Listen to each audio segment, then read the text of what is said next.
Hello, and welcome to Eramis Soccer, our journey through the Women's 2023 World Cup with England, joined by former Preston North End women's manager Shaun Spencer, adorned in a classic, and I mean classic, Liverpool FC kit right now. 1980 what, Shaun? 89. Classic vintage. Juggernaut Liverpool in those days. Rush, Aldridge, Barnes, Hansen still around? I wonder if Hansen was there. I think they had Stoughton, didn't they? Wow. Brilliant The team. good old days. Former EPL era. The section of Twitter which constantly repeats that football wasn't born in 1992. Very proud of you, Shaun. And so am I. Middlesbrough were probably in the second division in that season. So, anyway, back at the ranch. We are at World Cup semi-final time. Classic game. Classic game across sports, right? England v Australia. You've got the cricket, the Ashes series. You've got Michael Owen's England debut, ruined by a 3-1 Australia win. Brett Emerton and the gang. You've got Rugby World Cup, forgetting the year, but Johnny Wilkinson in this very stadium hitting the winning drop goal, and it's played in a stadium where Kathy Freeman also won the 400 meters for Australia in the Olympics. And reports pre-game were the Matildas games, the Australian women's team games, were drawing the largest ratings on TV of any sport since that event, which is pretty mind-blowing. Numbers-wise, right? This seems like a real watershed in numbers for the women's game and the viewership of it. Yeah, and also with Australia have always been a massive sporting nation. The rugby, like you mentioned, I think it was 2003, the World Cup final. All right. And then we've been brought up with obviously Australia, New Zealand, with the rugby, and then we've been brought up with the Ashes, the importance of the cricket, and then the soccer side. The soccer side, they've never really been at the races compared to England for the most part. But then here we are now with the women's national team that are a good, solid, quality team, and I think the Australian nation are well and truly behind them in this competition. It's looked like they've been waiting for it for a long time. Yeah, and England have played 37 games under coach Serena Wigman coming here. They've lost one. That loss was to Australia. The nations have played 6 times, 3 England wins, 2 Australian wins, and a draw, with this being the first World Cup clash. So even some history to this fixture, right? England got here. We came out of the gate with a toiled win against Haiti, 1-0. A 1-0 win against Denmark with a little bit better performance. A 6-1 demolition job on China with a Lauren James masterclass. A life and death battle with Nigeria where England go through after a scoreless draw and a shootout. And a entertaining and live wire 2-1 quarterfinal win against Colombia. Australia stalled a little more in the group stages. They had a 1-0 win in their first game as host nation over World Cup debutants Ireland. A Catley penalty there. Then they really stuttered. They had a 3-2 defeat to Nigeria, which opened the door for the group, where I think most people thought that the Olympic gold medal winners Canada and Australia were going to progress. And Nigeria threw the cat among the pigeons there. But they bounced back in style. 4-0 win over the gold medalist Canada to make the round of 16, where they play another impressive game, a 2-0 win over a Denmark team that England had made harder work of in a 1-0 game. And then beat the heavily fancied pre-tournament France on a 10-round penalty shootout in the quarterfinal. So we have a game right now. England come in. Lauren James is still suspended. We keep the 3-5-2 formation. Carter, Bright, and Greenwood in front of goalkeeper Earps. now familiar wing-back pairing of Daly and Bronze, Stanway, Walsh, and Toone in midfield with Russo and Hemp up front. Not a lot of weaknesses on this team, Shaun. I know Lauren James is out, but Ella Toone is a more than capable replacement. It's a very strong lineup, isn't it? Yeah. And like I said, I don't think there is really any weaknesses. I think there's just different types of player that add a different dynamic to the England team. So you take out James, and that just changes the dynamic slightly to the starting 11. But I also feel like there's not necessarily weaker players coming into the team. Yeah. Sam Kerr, the Chelsea star, gets her first start up front of the tournament. She's been kind of managing a muscle injury, but I think a World Cup semi-final is the time to roll the dice. We have Arnold in goal, the hero of the France shootout. We have a centre-back pairing of Polkinghorne and Hunt. Polkinghorne replacing Kennedy, who was actually sick and not able to attend the stadium, so hopefully that's not COVID. Full-back pairing of Catley and Carpenter. Wingers in front of them, Ford, and I thought the very impressive Rasso, with Cooney Cross and Gorry in midfield, and Kerr and Fowler up front. Coached by Gustafsson, who has already won 2 World Cups as a assistant with the USA, so no shortage of experience there. England probably bookmakers' favourites, but home field advantage in front of a crowd that's going to be touching 80,000. Pretty significant, right? Yeah, and if you go off the old Soccernomics book, it's worth 1 goal, isn't it? I did not know that. Yeah, good book. I think it's Stefan. Is that in tournament play, or is that just in general? International games, home field advantage. It's worth a goal. Very interesting. Yeah, Stefan Szymanski. Semantics. That would be a great name for a statistics author. Yeah, that's a great book as well, by the way.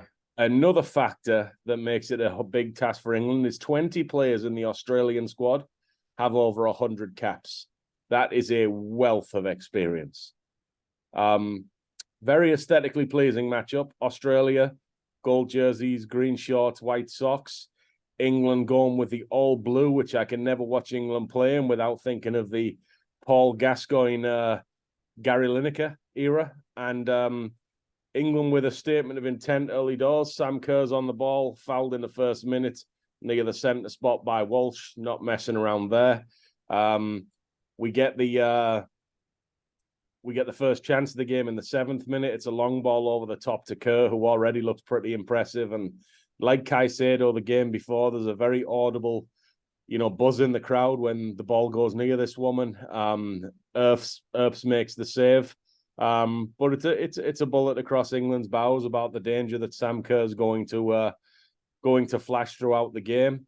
9th minute, England chance of their own. It's direct again. It's very big games. They tend to have this pattern, right? Like heavy pressure in the middle third, chances coming in balls over the top.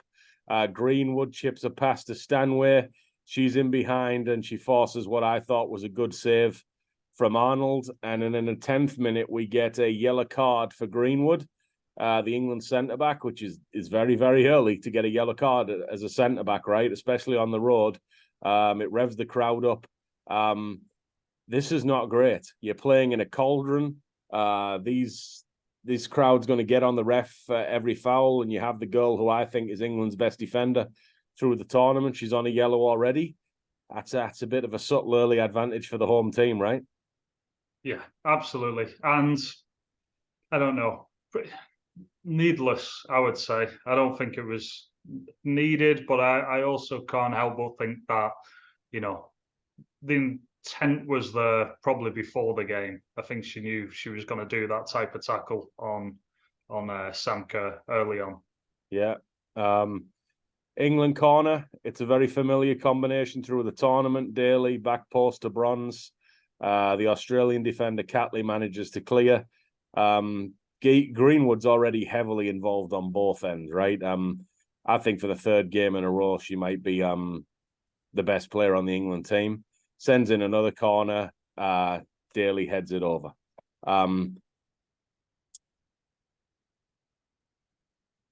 Sorry, lost my internet for a second there. My apologies. We get a longer England possession. This is a good way to control the game for England, right? Because these periods of play where the back three are switching the point of attack, they're finding the wing back who's finding a six or going back. It's not doing any damage to Australia. That's certainly not the case, but it is calming the crowd somewhat, right?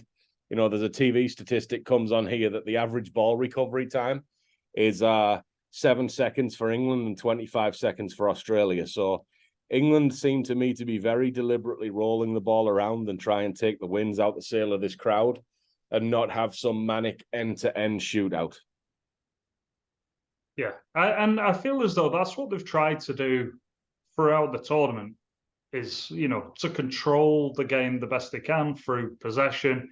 And with the change in formation with the three at the back, you know, Daly or Bronze are normally free as that outlet. And then they try and do a little bit of a combination with, like you said, with the midfielders. If need be, they can always go back to Walsh, and it just gets recycled. Yeah, and a lot of teams don't really know how to combat that. And we spoke about Nigeria being very disciplined in the middle, sort of being compact and not really given the space. Australia were, I wouldn't say they were at Nigeria's level, but they were also sort of comfortable in defending.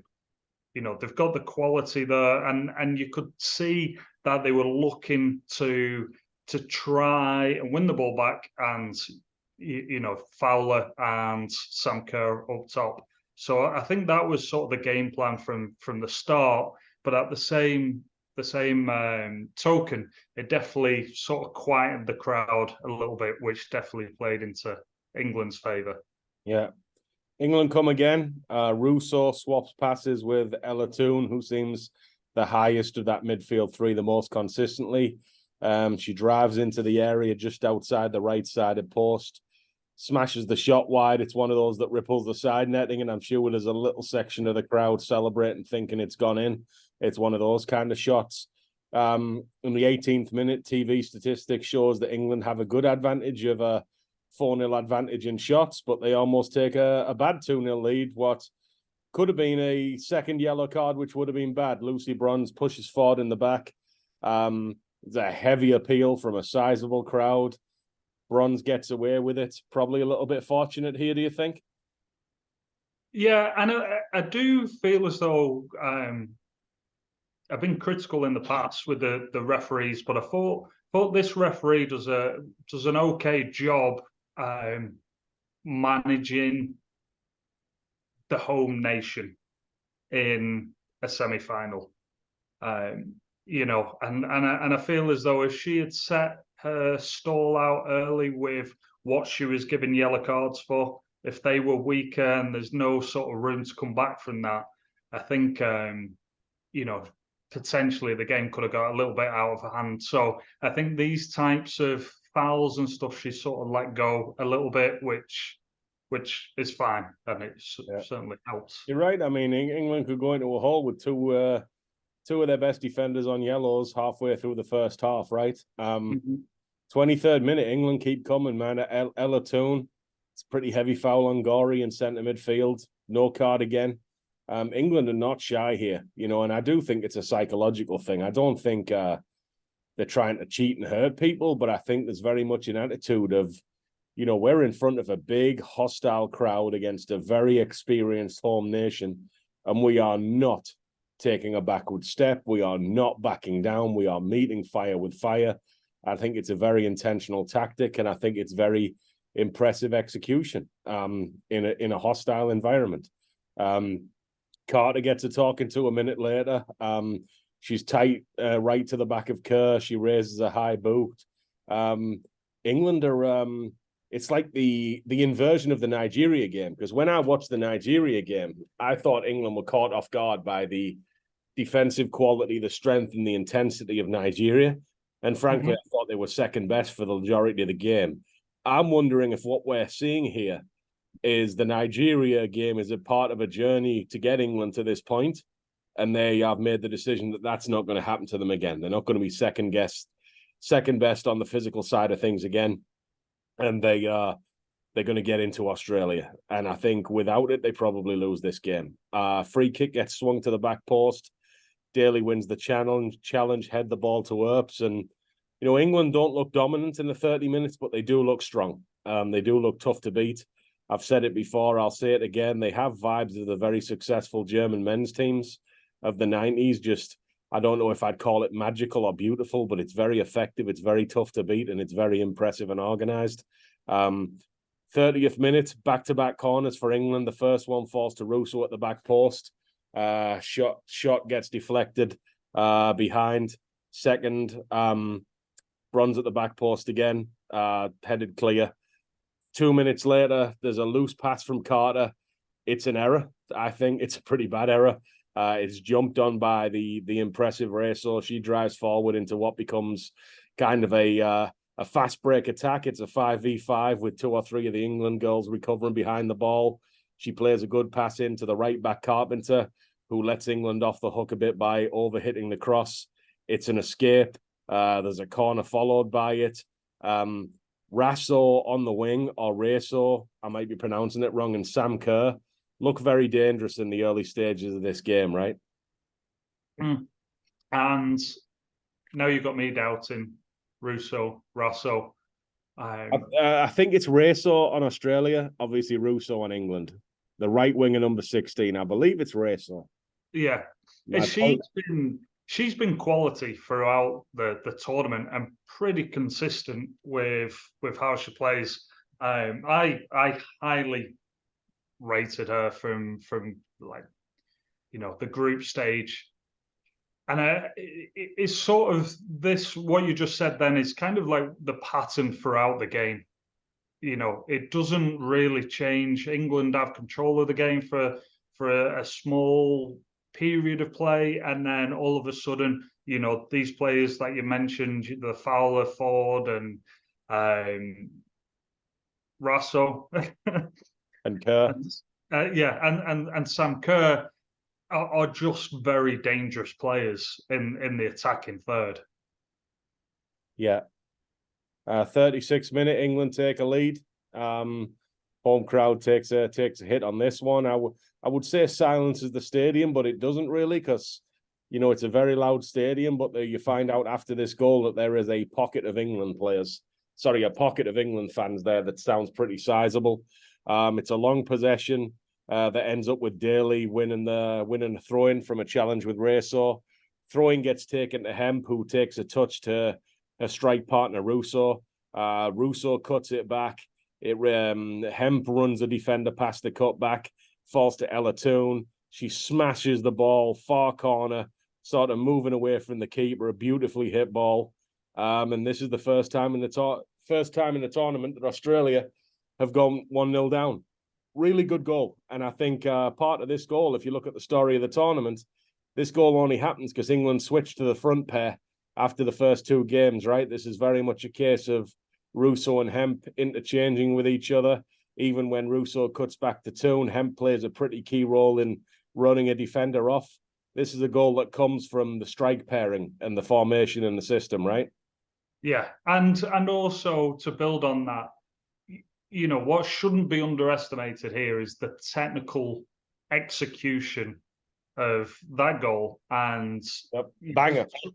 Yeah, but some of the goals that were seen throughout the tournament, certainly from the England team, James's goal, technically very, very difficult skill to execute. Never mind in a semi-final of a World Cup. Yeah, I mean, it's not savable, this ball, right? No, it's the way it's hit, the way it's moving, the angle it's going in. Yeah, I remember back in around 96 playing, and my granddad coming to watch me, and him going crazy for me, hitting everything off the outside of my foot. So I'm a big fan of these like banana shots, to give it the old classic name. So yeah, this was a beautiful goal. Grandad Spencer is somewhere raging over this goal. Is that what we're saying? Oh yeah, he wanted everything straight. Technically correct. Good stuff. Yeah, I honestly, I love this goal. Probably my favourite one so far. A pretty daunting stat for Australia comes on the screen. When England score first in World Cup play, 16 wins, 2 draws, 0 losses. That's impressive because I keep reminding people England's success at the World Cup is relatively recent, right? You know, I saw something on Twitter. Someone said, oh, you know, Colombia lost 2-1 to England, but 8 years ago they lose that game 10-0. Well, not really, because they did play in the World Cup 8 years ago. The score was 2-1. And at that point, England had never won a knockout game in a World Cup. And they've made the last now 3 semi-finals, including this game. But before that, it was really nothing for England women's football. So for 20 games, unbeaten, scoring first, pretty impressive stuff. England come again in the 43rd minute, but the attack ends. Daly hangs up across to the back post, and Hemp fouls Catley while attacking the ball. As halftime comes, the game's starting to really bubble up. There's a deep cross to the back post. It gets headed behind by Lucy Bronze. Daly heads away the corner. There's a second header comes in. It gets deflected into the air by Carter, and Earps collects it. But Australia, they're kind of stung into an immediate response. Gorry fires a shot from outside the area. It's right at Earps. But there was a show of spirit from Australia and very much a backlash response from the goal. So we get to halftime. I'm watching this as an England fan. It's not a bad performance at all, but Kerr looks very, very dangerous. Russo looks very, very dangerous. Stanway, Toone, and Walsh are playing very well, but probably playing a bit more of the game in their own defensive third than they would hope. But you've got a 1-0 lead. So I don't know that I'd be inclined to change the system. More just try and sharpen up the execution personally. And I know sometimes that seems like a cop-out because we feel like we have to always do something. What are you thinking if you're the England boss at halftime here? Yeah, I agree with you. I agree with you. I think sharpening it up, like you said, definitely. I think you've just got to put a few sort of warnings in there, knowing how quickly things could change during this second half. You know, like what happens if we got another goal? What happens if they get a goal? What happens if they get a goal later on? And I think these are the sort of the questions she'll be asking herself and putting to the. Here's a question, Shaun, because I really like your checklist of thoughts there. And I'm a believer that you always think that, but how much of that do you share with your players? And how much of that is a mental checklist for the coach? I think in this, you know what one goal would do.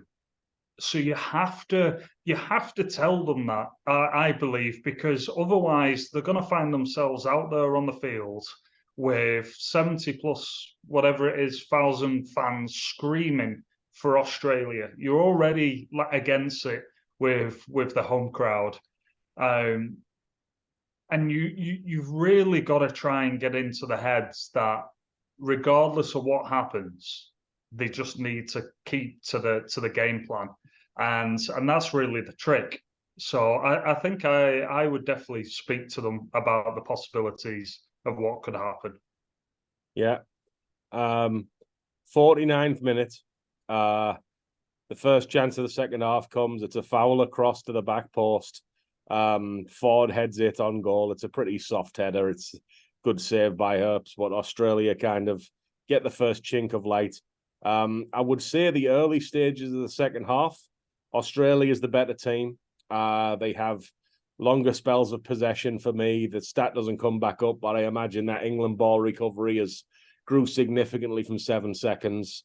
The centre mids, Cooney Cross, which is a hyphenated name, that's one woman, and Gorry are more involved. The left back Catley is getting the ball in higher positions. She's not damaging England yet, but she's getting in high spots. She's getting the ball there. She's moving the England midfield around. And I just feel like the first 10 minutes of the second half, whatever adjustments came from Australia, they worked a little bit better than the England adjustments. A very interesting statistic to me in the 56 minutes. England have a 10-1 advantage in fouls. So obviously the knee jerk to that is England are cheating. But nobody said that about Nigeria when there was a similar pattern. I don't think anybody's cheating or deliberately injuring anyone. And while I'm not saying cheat, I do think people play the victim very quickly nowadays when it comes to refs having agendas against them. And I believe that in a World Cup semi-final, there's an aggression level where you'd expect to concede free kicks. And I don't know I find it surprising that a team's an hour into a semi-final of a World Cup and we've fouled the opposition once. And if the response is, well, Australia are doing such a better job defensively, they're so much more skilled than England, that England are fouling and they're not. I didn't really see that. I thought England were more rattled by Nigeria. I thought England were more rattled by Colombia. I thought England were more rattled by Haiti. Obviously, China, I thought, were very poor against England, but I would say in terms of pressure on the ball, this is probably England's third most difficult game of the tournament. I thought Nigeria gave them more problems. I thought Colombia gave them more problems. Maybe even fourth behind Haiti. So while Australia have all this attacking quality, and they do have quality, it's a bit easy for England to play at times here, right? Yeah, and just going back to that statistic, we all know Marcelo Bielsa. I presume that if you don't, people should know who Marcelo Bielsa is. But his statistically, every single one of his teams has the highest foul rate because of insane pressure he puts on teams. So, I wouldn't necessarily see that as a bad thing. Yeah, and I remember there was this no one calls Bielsa a cheat, right? Exactly. I also remember a stat. I wish I had the years in front of me. But 2 or 3 years in a row, Pep's Barcelona led La Liga in fouls in the opposing half. And these aren't vicious, nasty guys. These are just a high-pressing team that has clumsy fouls as a result of constantly trying to win the ball. England win a corner when Hemp smacks a shot from 20 yards out. It gets tipped round the post by a diving Arnold. It's a good save, but it's one of those where I don't think you ever expect it to go in when you're watching it live. Greenwood takes the corner, finds Millie Bright, header goes wide. And despite my rant about fouling and lack of defensive effort from Australia, I don't think it's effort. I think it's more just a lack of emphasis on pressing. We have an Australian goal in the 63rd minute, and we differ a little bit here. I think it's magical. I couldn't get the number on the replay, but the Australian centre-back, she steps up, she wins the ball.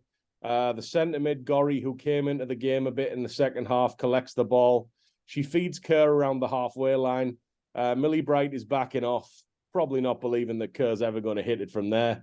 Kerr strives forward. I think Ford deserves credit because she overlaps and kind of takes away the cover defender. And as Bright backs off, Kerr carries it about 25 yards and bang, smashes it.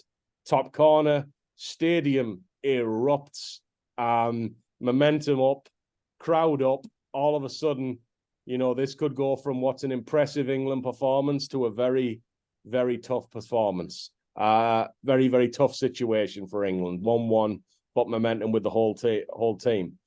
You didn't seem quite as on board with my belief that this goal is just a banger, Shaun. Discuss. I know, and I spoke to my friend about this as well, and he's with you. And I think what I'm going to do is I'm going to speak to my friend who's a goalkeeper coach, Big Tony Warner, and I'm going to see what his thought is. Yeah, Big Toone on the podcast. Yeah, I think it's a great hit from Kerr.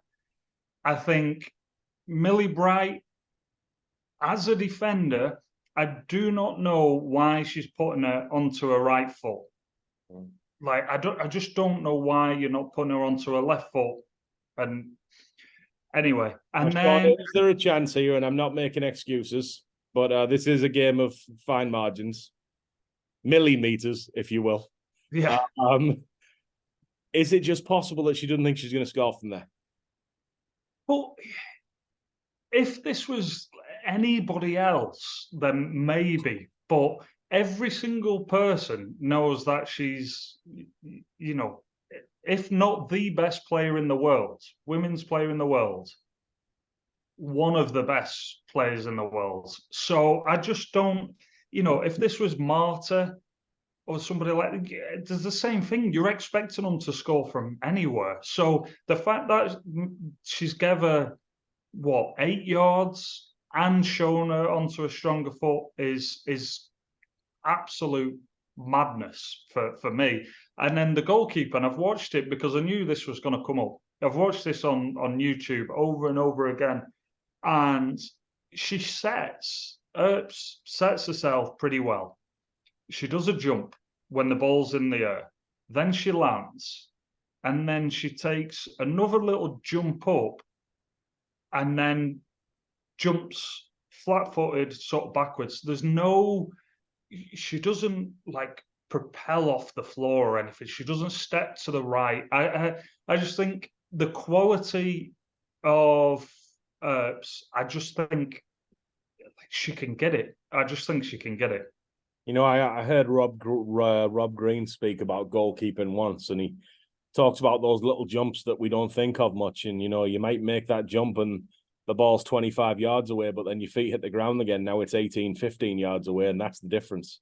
And I think that's what's happened. Right. Because she jumps both feet 6 inches off the ground and then lands, and the ball's already in flight. And then she takes this mini jump up and then lands and then jumps. So I just don't think. I think looking at it, and like I said, I'm gonna research this a little bit more to see if I'm just losing the plot.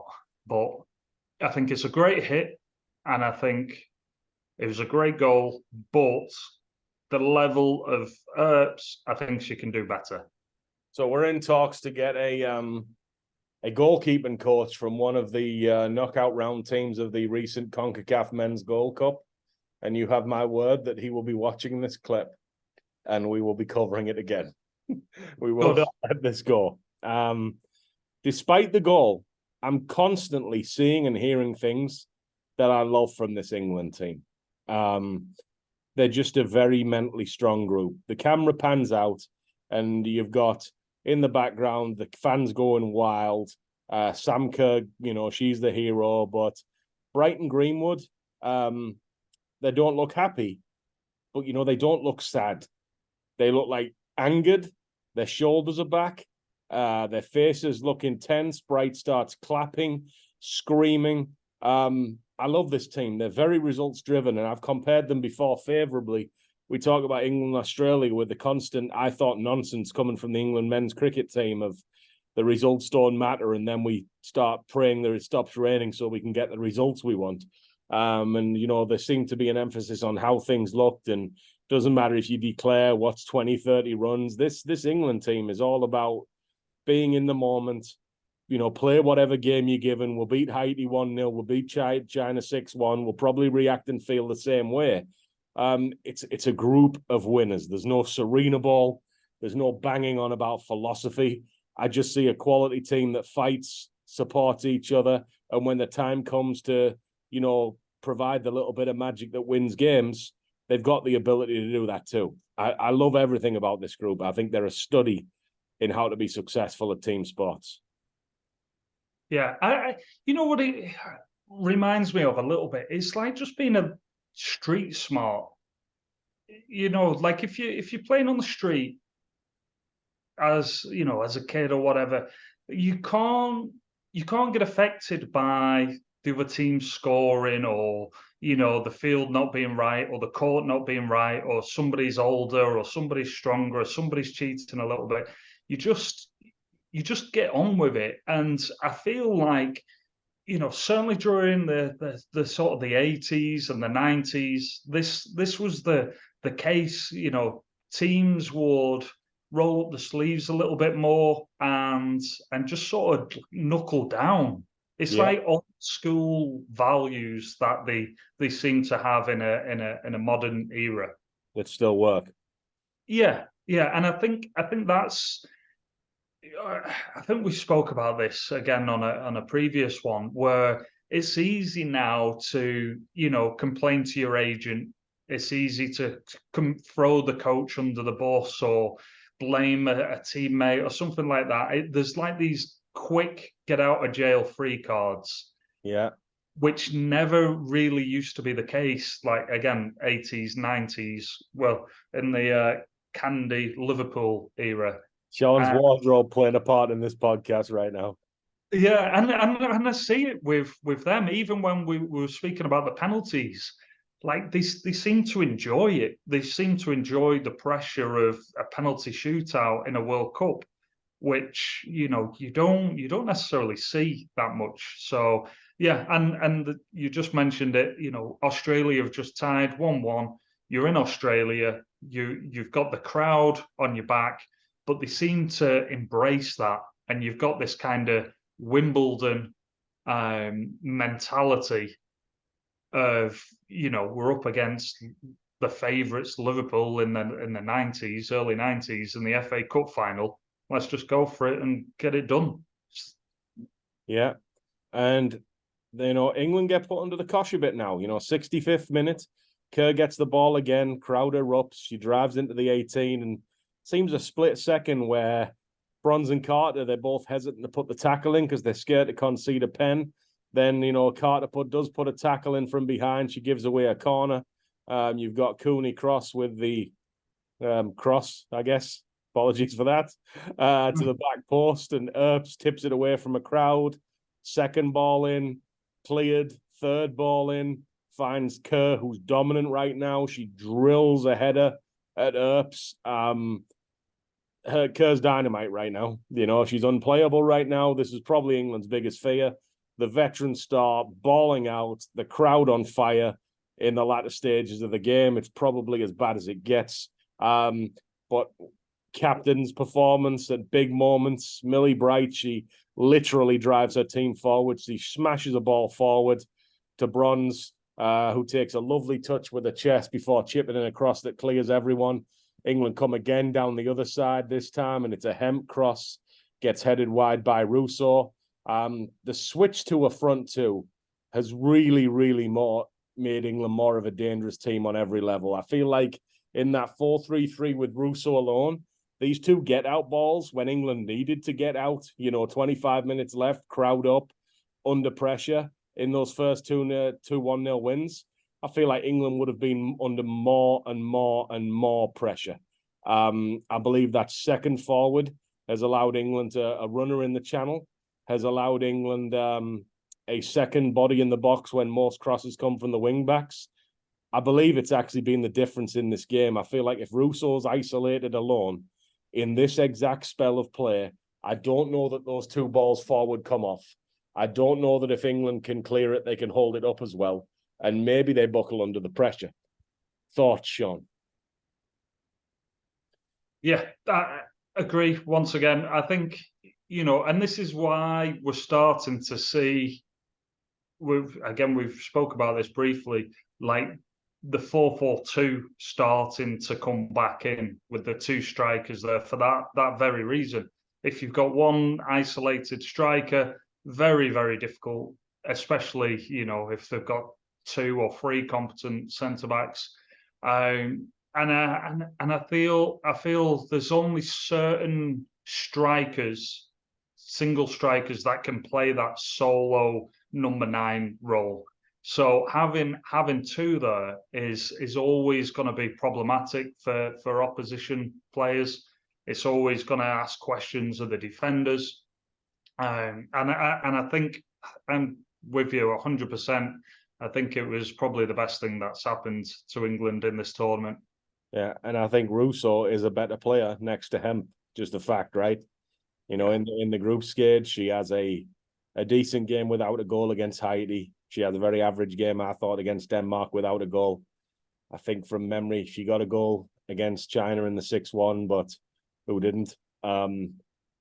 but she played much better in the quarterfinal, and she plays well here. At the other end, Australia are in full get the ball to Kerr mode, 50-yard ball over the top.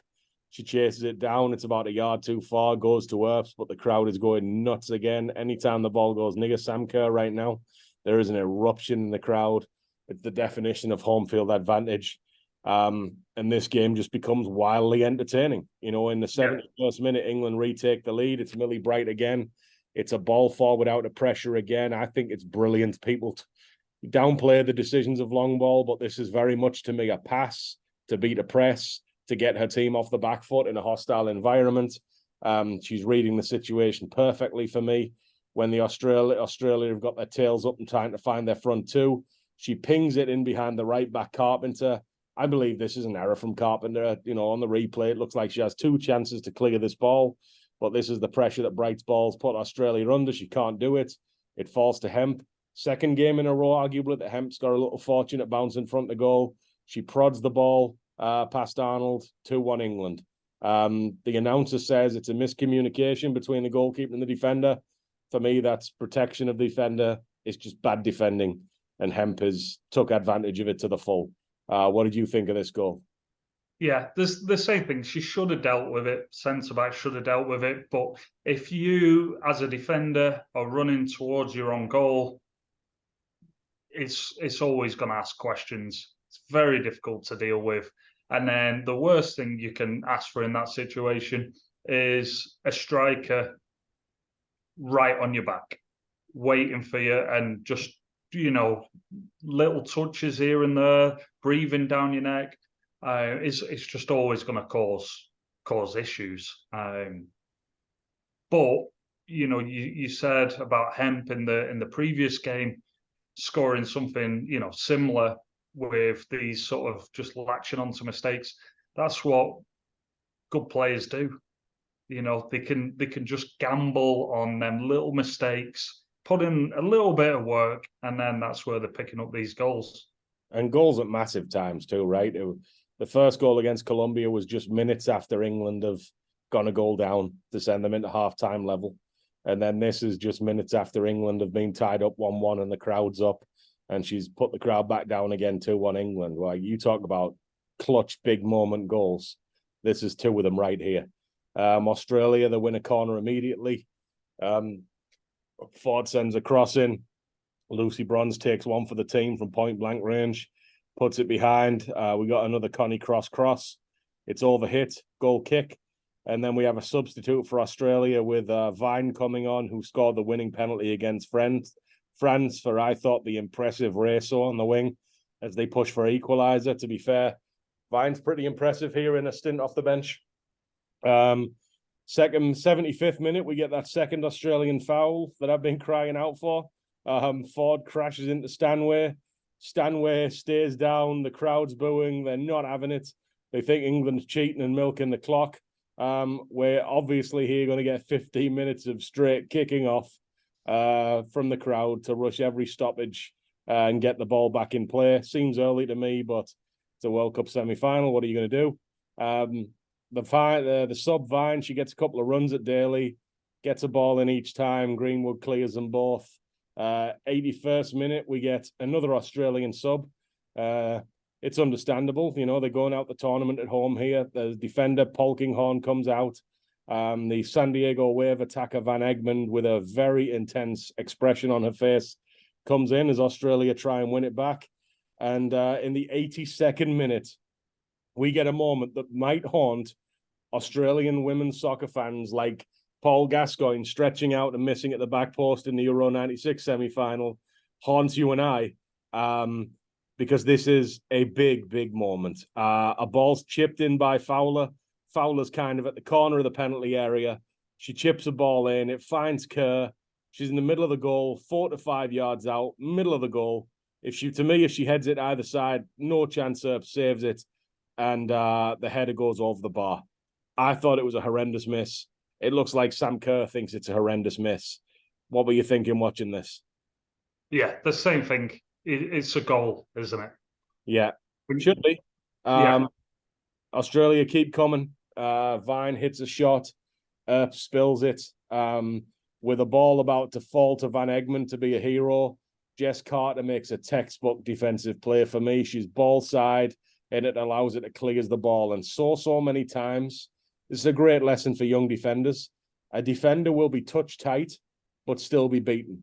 And it's not about inside the 18 being tight and being close. It's about shades and angles. And the fact that Carter is shaded ball side here to clear it, you're talking about one step difference, where if Van Egmond is able to reach her foot across the front of Carter, that's an easy goal, right? So that clip to me is a teaching moment and a model to show a young defender how to defend around your own goal mouth. Absolutely brilliant play, arguably game defining. Such players never get the headers, but to me, that's every bit as important as Hemp's play at the attacking end of the field. 5 minutes left. Get another corner. The suddenly very involved Fowler, she gets a shot, gets deflected behind. And if you are a youth or college coach in the women's game, watch this game, take the tape to where it says 84:20 on the clock, 84 minutes and 20 seconds, and watch the England team, because the mental engagement of this defensive unit, the alert body language, the raised voices and positivity, heads on swivels, pointing, communicating, how they communicate with each other is just a great, great model for how kids should be set players. Because, a big error in development of youth, if you don't teach it properly, is when physical activity goes down, mental engagement goes down with it. And corners are a classic example of that. But this England team, they are locked in. Earps comes out to punch it.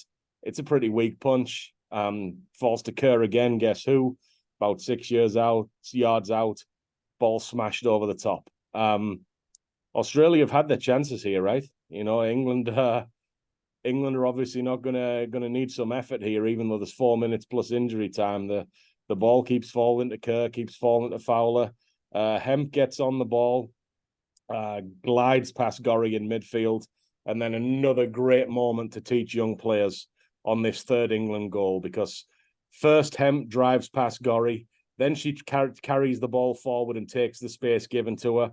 As she drives forward, the Australian backline is forced to get more and more narrow to defend as she gets closer to the goal.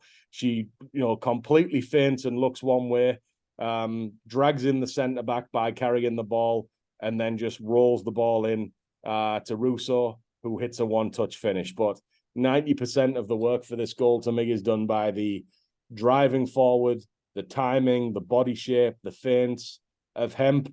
Just a great play. Great, great play. What did you think of this goal? Yeah. And again, we're talking about World Cup semi-final. We're talking about two massive opportunities from Kerr to equalise. And then for England to go the other end, to hold the nerve and to play accurate, dangerous balls to the players that can ultimately do the damage, shouldn't be underestimated. Because, we see it week in, week out, where teams are under this amount of pressure. And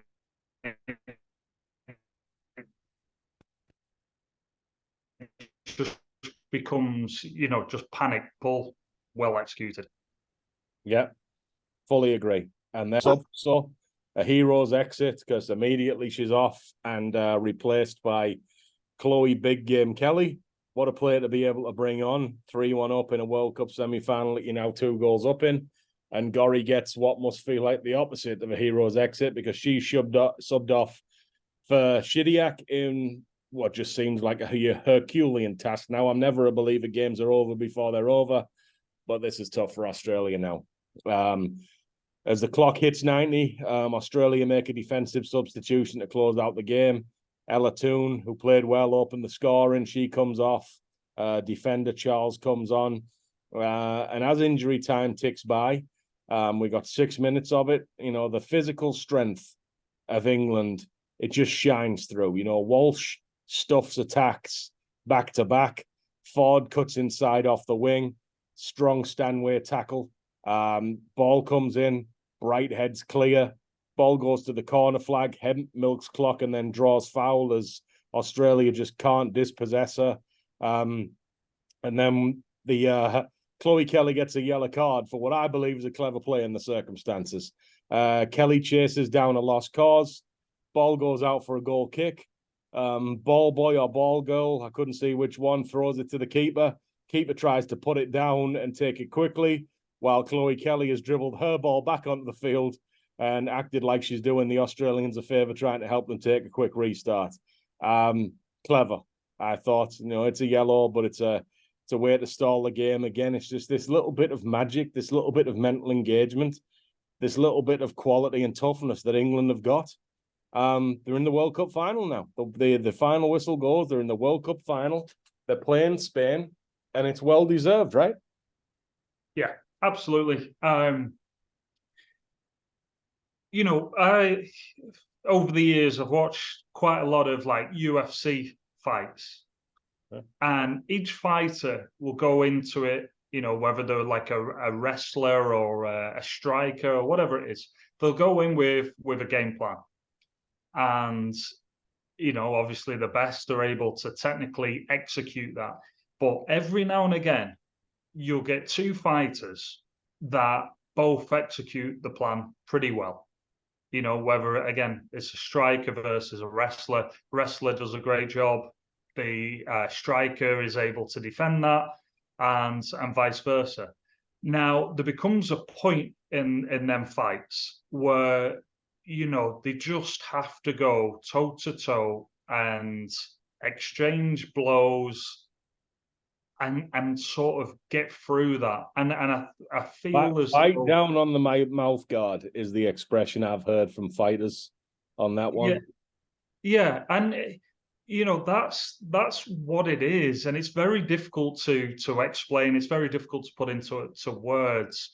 But that bit where the other team aren't necessarily doing anything wrong and are playing well, and you yourself are not necessarily doing anything wrong and also playing well, but you have to, like you said, bite down on the mouth guard, and you have to sort of dig in before you start to see that break. Yeah. That third goal was that break, and then obviously you've just got to get to the final whistle. And again, this is the thing that I've enjoyed about them. And you spoke about Germany. Germany were excellent at doing this over the years. Like, you don't see many teams who are able to do that, to find a way to be technically and tactically sound, but also have respect for the opposition, play great teams, and still able to get through it consistently.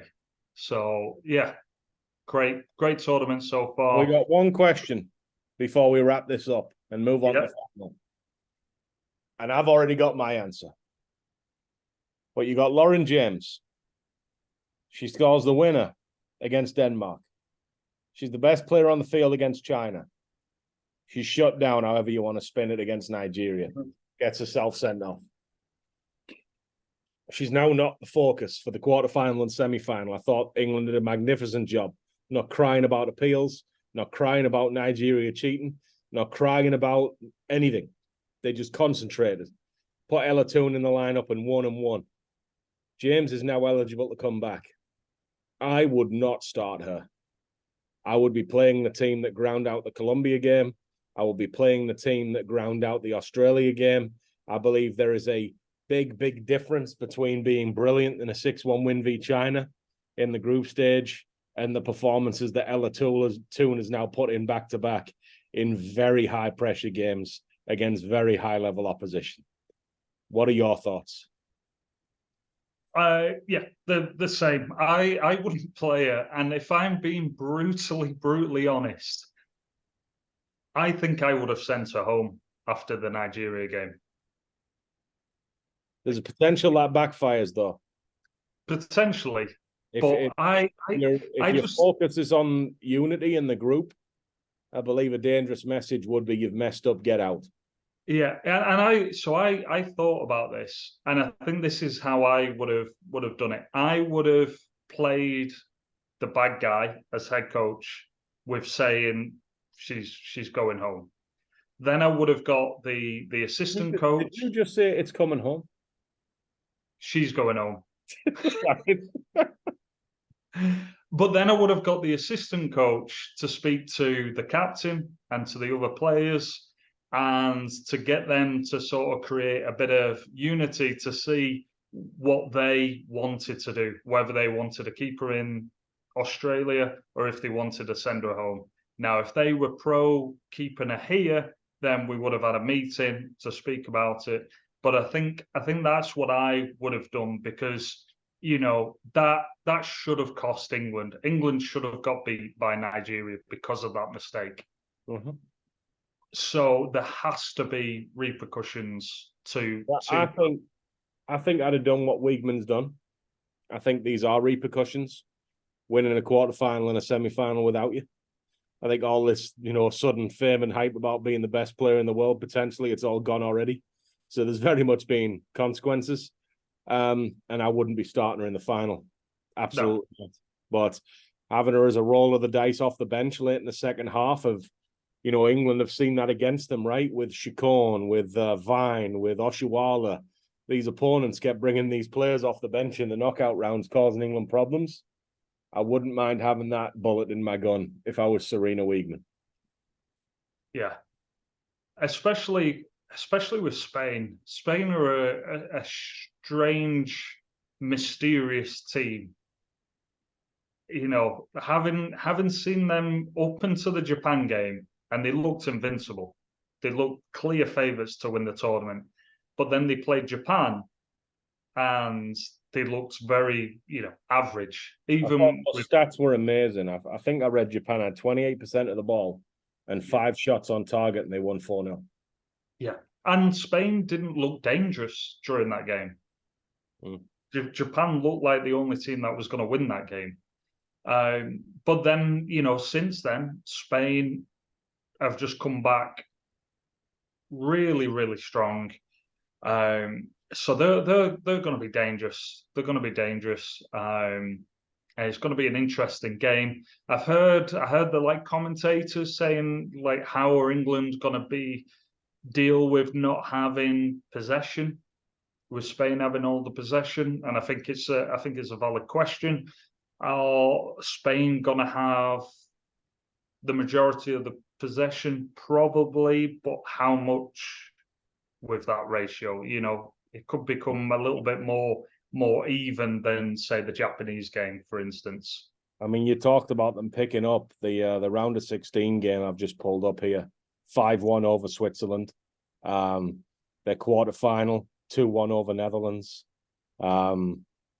Extra time win that was Paralluelo with a 111th minute winner. Their semi-final, 2-1 over Sweden.